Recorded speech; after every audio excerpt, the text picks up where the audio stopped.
உறவுகள் அனைவருக்கும் வணக்கங்க. இங்கே சாரதா கிட்ட காவேரியோட மெடிக்கல் ரிப்போர்ட்லாம் வாங்கிக்கிறாங்க இல்லையா, அதை கொண்டு போய் நல்லா தெரிஞ்ச டாக்டர்கிட்ட போய் காமிக்கிறாங்க. அவங்க டாக்டர்லாம் வாங்கி பார்க்குறாங்க. இதில் ஏதாவது அப்படின்னு விஜய் கேட்குறாரு, நம்ம ஏதாவது ஞாபகப்படுத்தினா என்னமா பண்ணுமா அப்படின்ட்டு. ஐயய்யா, அப்படிலாம் இதில் இல்லவே இல்லையே, நல்லா தானே இருக்குது எல்லாமே. அவங்க நினைவுகளை மட்டும் 2 வருஷத்து இல்லாமல் இருக்காங்க, அவ்வளோதான். மற்றபடி எந்த நரம்புலையோ ஒரு புத்திலையோ எந்த ஒரு கோளாறும் இல்லை, குறையும் இல்லை. யாருங்க இப்படிலாம் சொன்னது அப்படின்னு ஆடி போகிறாரு விஜய். டாக்டர், என்ன டாக்டர் சொல்கிறீங்க? அப்போ என் பொண்டாட்டிக்கு நல்லா தான் இருக்கா, எல்லாமே நல்லா இருக்குப்பா அப்படிங்கிறாங்க. அப்போ நான் இப்போ போய் சொல்லிடலாமா? இருங்க இருங்க, எதுக்கும் ஒரு ஐதீகம், அவங்க பயப்படுறாங்க, டாக்டர் சொல்லியிருக்கலாம். ஆனால் இதில் ரிப்போர்ட்டை பொறுத்த வரைக்கும் அது இல்லை. ஆனால் நீங்கள் என்ன பண்ணுறீங்க, கொஞ்சம் கொஞ்சமாக நீங்கள் சொல்லிக்கிட்டே வாங்க, ஞாபகப்படுத்துங்க, அதனால தப்பே இல்லை. அதுக்கப்புறம் முழுசாக சொல்லிக்கலாங்க, அரசல் புறச்சலாக தெரியணும், அப்போ அவங்களுக்கே வந்துடும் அப்படிங்கிறாங்க.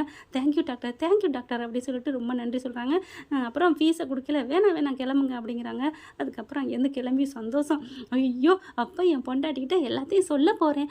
ஆமாம், சொல்ல போகிறோம். சொன்னதுக்கப்புறம் ஞாபகம் வரலைன்னா என்ன பண்ணுறது?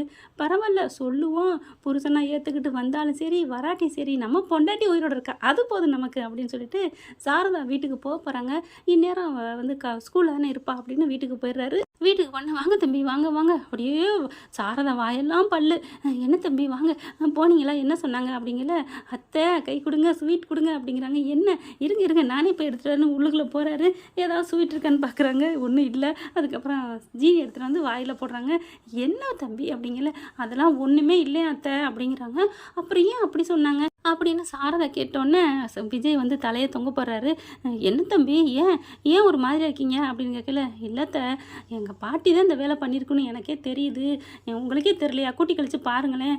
ஆமாம்ல, இந்த அளவுக்கு சதி செஞ்சு பிரித்தவங்க இதையும் அவங்க சொல்லியிருக்க மாட்டாங்கன்னு என்ன உறுதி சொல்கிறது? கண்டிப்பாக அவங்க வேலையாக தான் இருக்கும்.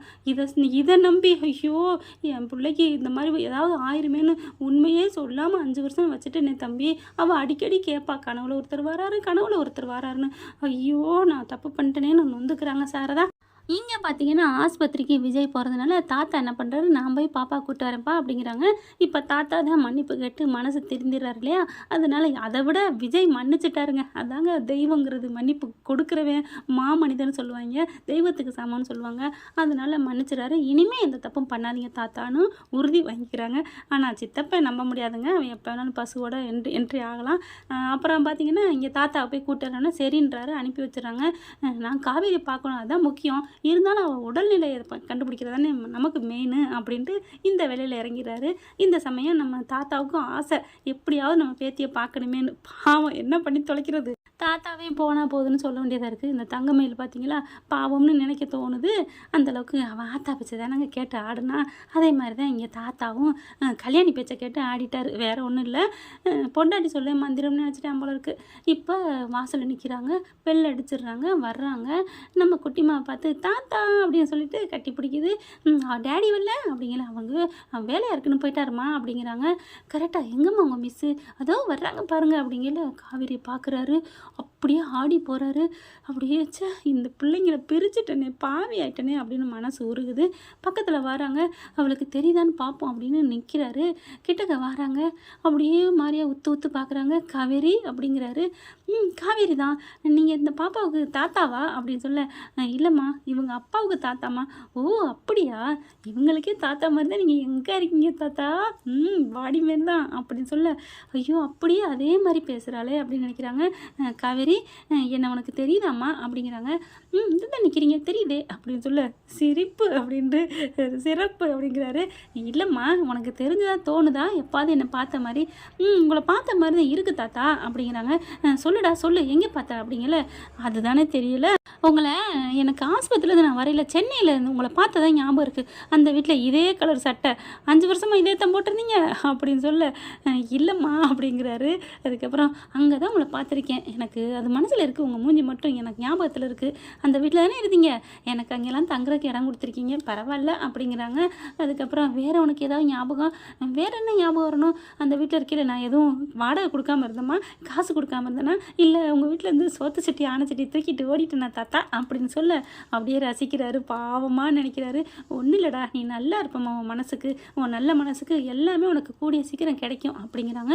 என்ன தாத்தா இது, புதுசாக ஆசீர்வாதம் பண்ணுறீங்க, இன்றைக்கி தான் ஏன் பார்க்குறீங்க? இல்லைப்பா, உன்னை அன்னைக்கே நான் பார்த்தேன்னா என் வீட்டில் இருந்திருக்கம்மா, எனக்கு நீ அவ்வளோ பண்ணியிருக்கிறம்மா அப்படின்னு சொன்னோன்னே, தாத்தா இருங்க இருங்க அப்படின்னு பின்னாடியே வராங்க. தாத்தா தாத்தா தாத்தா நில்லுங்க, உங்ககிட்ட ஒன்று பேசணும் அப்படிங்கிறாங்க.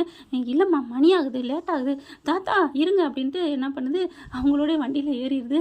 என்னம்மா நானும் உங்கள் கூட வர்றேன் அப்படின்னு சொல்லிட்டு வேகமாக அங்கே வண்டிக்குள்ளே உட்காந்துக்கிறது. பார்க்குறாரு, சரி எதா இருந்தாலும் வீட்டுக்கு போய் பேசிக்குவோம் அப்படின்னு வீட்டுக்கும் கூப்பிட்டு போயிடுறாங்க.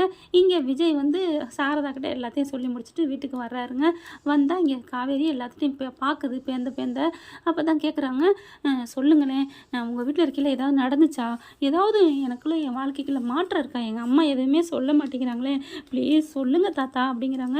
அது வந்துமா, தாத்தா தாத்தா சொல்லுங்கள் தாத்தா அப்படிங்கல. இல்லைம்மா உனக்கு அப்படிங்கிற இந்த ஃபோனை காமிக்கிறாரு. ஃபோனை பார்க்குறாங்க. ஃபோனில் பார்த்தீங்கன்னா அவங்களோட கல்யாண ஃபோட்டோ அப்படியே தூக்கி வாரி போடுது. தாத்தா இது வந்து விஜயாச்சே அப்படிங்கிறாங்க. ஆமாம்மா விஜய் இல்லைம்மா, உன் புருஷன் விஜய்மா அப்படிங்கிறாரு தாத்தா. தாத்தா என்ன தாத்தா சொல்கிறீங்க? ஆமாம் இவன் தான் உன் புருஷன், என் பேரன் பொண்டாட்டி, நீ என் மேலே நீ அவ்வளோ உயிராக இருப்பம்மா, பாசமாக இருப்ப, தகப்பனா நீ நினச்ச என்ன துரோகம் பண்ணிட்டேன் நான் அப்படிங்கிறாரு. என்ன தாத்தா சொல்கிறீங்க? இதில் கல்யாண ஃபோட்டோ இருக்குது, அப்போது அம்மா அப்படிங்கிறாங்க. அது உன் பிள்ளைதாம்மா அப்படிங்கிறாங்க. ஏன் பிள்ளையா? என்ன தாத்தா சொல்கிறீங்க அப்படின்னு சொல்லிட்டு ஒரு மாதிரி ஆகுது. என்ன சொல்கிறதுனே தெரியல. அதுக்குள்ளே இங்கே விஜய் வந்துடுறாரு. தாத்தா அப்படின்னு சொல்லிட்டு, என்ன காவேரி இங்கே நீங்கள் வந்தீங்க அப்படிங்கிறாங்க. அப்படியே முழிச்சு பார்க்குறாங்க, ஃபோட்டோவையும் பார்க்குறாங்க. தாத்தா ஏன் தாத்தா இதை கொடுத்தீங்க அப்படின்னு கேட்குறாங்க. ஏன்ப்பா இதில் என்ன இருக்குது, அவள் கோயாமல் கேட்குறாளேப்பா, அங்கே இருந்தனே உங்கள் வீட்டில், அதெல்லாம் நீங்கள் ஏன் சொன்னீங்க? ஐயோ அவளா தாப்பா கண்டுபிடிச்சா, இதெல்லாம் அவளுக்கு ஞாபகம் இருக்கும், கட்டின புருஷன் மட்டும் ஞாபகத்துக்கு இல்லை அப்படின்னு நினைக்கிறாரு. அடுத்து வந்து காவேரி நீங்கள் கிளம்புங்க அப்படிங்கிறாங்க. உங்கள் அம்மா இங்கே தேடுவாங்க. எங்கள் அம்மா தேடுவாங்கன்னு உங்களுக்கு எப்படி தெரியும்? ஐயோ தேடுவாங்கல்ல அப்படி சொன்னேன், தேடுறாங்கன்னு நான் சொல்லலை அப்படிங்கிறாங்க. இல்லை நான் உண்மையை இந்த வீட்டில் தொலைச்ச இடம் இதான்னு நினைக்கிறேன், நான் கண்டுபிடிக்காமல் நான் போக மாட்டேன், சொல்லுங்கள் தாத்தா சொல்லுங்கள் எனக்கு என்ன நடந்துச்சு அப்படிங்கிறாங்க. விஜய் சொல்லக்கூடாதுங்கிறாங்க. இல்லைப்பா நான் நல்லது பண்ணணும் தாத்தா, நல்லது பண்ணணும் கெட்டது பண்ணிதானே நான் நேற்றே சொல்லியிருக்கேன். இல்லைப்பா இல்லை, இங்கே பாருமா விஜய், இங்கே பாரு காவேரி, உனக்கு நான் எல்லாத்தையும் சொல்கிறேன், ஆனால் இப்போ சொல்லக்கூடாதுங்கிறான். இல்லை தாத்தா சத்தியம் பண்ணுங்க சொல்ல மாட்டேன்னு அப்படிங்கல. நிறுத்துங்க அப்படின்னு கத்துறாங்க. ஏன் சொல்லக்கூடாதுங்கிறீங்க? நான் உங்கள் பொண்டாட்டி தானே, நீங்கள் என் புருஷன் தானே அப்படின்னு சொல்ல அப்படியே தூக்கி வாரி போடுது. எல்லாத்தையும் சொல்லிட்டானா தாத்தேன் அப்படின்னுட்டு. காவேரி அப்படிங்கிறாங்க. சொல்லுங்கள், சொல்கிறதுனால எனக்கு எதுவும் ஆயிரம்னு பயப்படுறீங்களா? எனக்கு ஒன்றும் ஆகாது, என் பாருங்கள் நான் நல்லா இருக்கேன், வேணும் தாங்க கையை பிடிச்சிக்கோங்கன்னு போயிட்டு விஜய் கை ரெண்டு கைகளையும் விட்டுக்கிறாங்க. இறுக்கி பிடிச்சிக்கோங்க, நான் விழுக மாட்டேன் போதுமா? தாத்தா சொல்லுங்கள் தாத்தா ப்ளீஸ் தாத்தா அப்படின்னு கேட்க விஜய் பார்க்குறாரு. கிட்டக்கு அப்படியே கட்டி பிடிச்சிக்கிட்டு இருக்காங்களா விஜயை. அப்படியே கிறுக்கி, நான் தான் உன் பக்கத்தில் இருக்கேன்ல, நான் உன் புருஷன்னு தெரிஞ்சிருச்சுல, அப்போ எனக்கு எல்லா உண்மையும் தெரியும்ல, அப்போ என்கிட்ட நீ கேட்க வேண்டியதானே? ஆமாம்ல, நீங்கள் தான் சொல்ல மாட்டீங்களே, தாத்தாவே சொல்லக்கூடாதுங்கிறீங்க, அப்புறம் எப்படி சொல்லுவீங்க? தாத்தாவை சொல்லக்கூடாதுங்கிறேன், நான் சொல்ல மாட்டேன்னு சொன்னேன்னா அப்படின்னு அதை பழைய அந்த காதல் ரொமான்டிக்கோட பேச நம்ம காவேரிக்கு அப்படியே ஜில்லுங்குது. அப்படியா அப்படின்னு விலக போகிறாங்க. நீ விலகுனா நான் சொல்ல மாட்டேன் அப்படிங்கிற மறுபடியும் இறுக்கி வந்து பிடிச்சிக்கிறாங்க. இது நீ எவ்வளோக்கு எவ்வளோ இறுக்கி பிடிக்கிறியோ நான் அவ்வளோக்கு எவ்வளோ எல்லா உண்மையும் சொல்ல போகிறேன் அப்படிங்கிறாரு விஜய். உடனே காவேரி ஓகே அப்படின்னு கையை விட்டுட்டு இடுப்போட இறுக்கி கட்டி பிடிச்சிக்கிறாங்க. ஓ புருஷங்கிறதுனால பிடிக்கிற அப்படி தானே? ஆமாம், ஏன் புருஷனை நான் கட்டி பிடிக்காம அப்படின்னு இறுக்கிய கட்டி பிடிச்சிக்கிறாங்க. இப்போ சொல்லுங்கள் விஜய் ப்ளீஸ் விஜய் அப்படின்னு சொல்ல, இங்கே பாரு என் பாட்டின்னு ஒன்று இருந்துச்சு, கல்யாணி பாட்டின்னு, அது பண்ண வேலை தான் அப்படின்னு இந்த மாதிரி உனக்கு நினைவு போயிடுச்சா, நீ இந்த உலகத்தை விட்டு போயிட்டேன்னு எங்ககிட்ட சொல்லிச்சு, நான் உலகத்தை விட்டு போயிட்டேன்னு உங்கள் அம்மா கிட்ட சொல்லிச்சு, பாவம் மருமேனே இல்லை, பொண்ணுக்கும் சுயநினைவு இல்லை அப்படின்னு தான் கூட்டிகிட்டு போயிடுச்சு. அப்போ என் பிள்ளையும் எங்கள் அம்மா எப்படி பார்க்காம போச்சு, அடி பாவி இதெல்லாம் சொல்லாத, என் பாட்டி செஞ்ச சதின்னு சொல்கிறேன், மறுபடியும் அத்தை திட்டிகிட்டு இருக்கிற அப்படிங்கிறாங்க. இப்போலாம் நீங்கள் திட்டினீங்கன்னா நான் கையை எடுத்துருவேன். ஐயோ நான் திட்ட மாட்டேம்மா, நீ இருக்க பிடிச்சிக்கமா அப்படின்னு பிடிச்சிக்கிறாங்க. அதுக்கப்புறம் என்ன, நான் அலைஞ்சு வாழ்ந்த வாழ்க்கை உலகத்தை விட்டு போயிருப்பேன், நம்ம குட்டிமாவுக்காக நான் வாழ்ந்துக்கிட்டு இருக்கேன், சகிச்சுக்கிட்டு இருக்கேன் தெரியுமா இந்த வாழ்க்கையை அப்படிங்கிறாங்க. அப்படியே பார்க்குறாங்க. நிஜமாவா? ஆமாம் காவேரி, நெத்த நான் ராத்திரெல்லாம் கண்ணை மூடி தூங்கவே மாட்டேன், அழுதுகிட்டே இருப்பேன் தெரியுமா, அந்த 4 சுவரும் சொல்லும் தெரியுமா அப்படிங்கிற அழுகுறாங்க. கண்ணு கலங்குது, 2 பேரும் கட்டிக்கிறாங்க. அதுக்கப்புறம் விஜய் இங்கே வாங்கலை அப்படின்னு கூப்பிட்றாங்க. அழுகிற பார்த்தோன்னே காவேரிக்கு மனசு தாங்கலை. அழுகாதீங்க விஜய். இல்லை காவேரி, எனக்கு மனசே கேட்கல தெரியுமா, நான் எப்படி இருந்தேன் தெரியுமா, நீனாவது நினைவு இல்லாமல் இருந்த, நான் நினைவோடு நீ இல்லாமல் நான் எப்படி இருப்பேன். ஐயோ இவர் மனசை மாற்றணுமே அப்படின்ட்டு பாஸ் வாங்க அப்படின்னு சொல்லி கூட்டிகிட்டு போகிறாங்க. எங்கே அட வாங்க அப்படின்னு ரூமுக்கு கூப்பிட, எதுக்குமா இப்போ திடீர்னு, நீங்கள் தானே சொன்னீங்க அந்த 4 ரூமை கேட்டுப்பாரு, என் நினைவுகள்லாம் சொல்லுன்னு, நான் போய் கேட்கணும்ல அப்படின்னு, அடி பாவி ஒன்று அப்படின்னு அடிக்கிறதுக்கு ஏதோ தேடுறாரு. அப்படியே காவேரி ஓடுது, ஒன்று விட மாட்டேன் அப்படின்னு சொல்லல. ஆமாம் நீங்கள் சொன்னதை நான் நம்பணும்ல பாஸ் அப்படின்னு சொல்லிட்டு உள்ளர போயிட்டு ஓடிடுறாங்களா. இவர் விரட்டிகிட்டே போகிறாரு. 4 சுவர்களே சொல்லுங்கள் எனது கணவரான விஜய் அழுதுகிட்டே இருந்தாரா, உங்களுக்குலாம் தெரியுமா சொல்லுங்க அப்படின்னு சொல்லல. ஆமாம் அப்படின்னு ஒரு குரல். ஆமாம் யார் அப்படின்னு இப்படி அங்கிட்ட அங்கிட்ட சுற்றி பார்க்குறாங்க நம்ம காவேரி செல்ல குட்டி. ஓகே ஃப்ரெண்ட், பார்க்கலாம் என்ன நடக்க போகுதுன்னு. தேங்க்யூ.